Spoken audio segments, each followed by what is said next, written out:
Hi മച്ചന്മാരെ, നമ്മുടെ വീടിൻ്റെ തറപ്പണി കഴിഞ്ഞു. അപ്പോൾ കെട്ടാനുള്ള കല്ല് കൊണ്ടുവന്നിട്ടുണ്ട്, ഒരു ലോഡ് എത്തിയിട്ടുണ്ട്. അപ്പോൾ നമുക്കൊരു 1700 കല്ലോളം വേണം വീട് കെട്ടാൻ. അപ്പോൾ ഒരു കല്ലെന്ന് പറയുമ്പോൾ ഒരു കല്ലിന് നമുക്കിവിടെ നമ്മുടെ നാടൻ കല്ലല്ല, മിഷ്യൻ കല്ല് തന്നെയാണ്. നമുക്ക് 48 രൂപ വില വരുന്നുണ്ട്. മലപ്പുറം കല്ല് ഇറക്കാനുള്ള പൈസ നമ്മുടെ അടുത്തില്ല.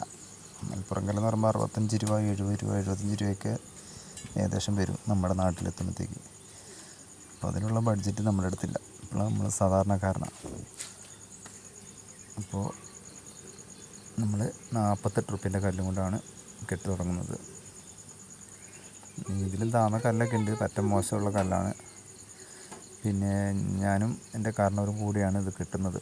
ഫസ്റ്റ് തുടക്കം നമ്മൾ കട്ടിൽ ഒഴിവാക്കിയിട്ട് കട്ടിൽ വെക്കാനുള്ള സ്ഥലം ക്യാപ്പിട്ടിട്ട് ബാക്കി എല്ലാ മൂലയും ഞങ്ങൾ, എൻ്റെ ജ്യേഷ്ഠനും ഞാനും കൂടിയാണ് ഫില്ല് ചെയ്യുന്നത്. അപ്പോൾ ഞാൻ ദിവസങ്ങളിൽ ലീവാക്കും കട. ഞാൻ ടൈലറിങ്ങാണ് ജോലി.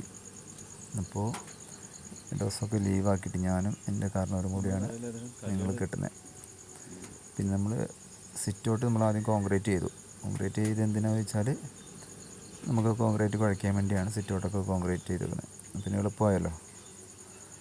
അപ്പോൾ അങ്ങനെ ഞങ്ങൾ ഏകദേശം 1-2 ദിവസം കൊണ്ട് ഇങ്ങനെ ഏകദേശം മൂലകൾ ഫില്ലാക്കി തുടങ്ങി.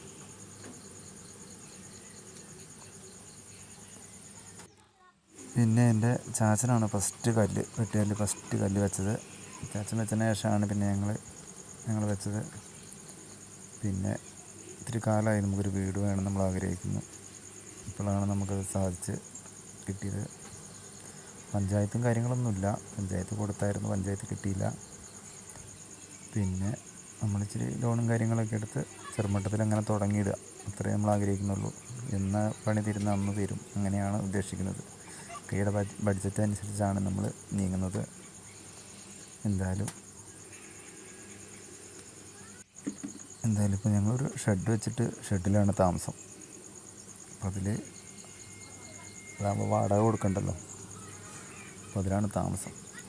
അപ്പോൾ കഴിയുന്ന പോലെ ഞങ്ങളങ്ങനെ ചെയ്ത് വരെ പൂർത്തിയാക്കാൻ ആഗ്രഹിക്കുന്നു.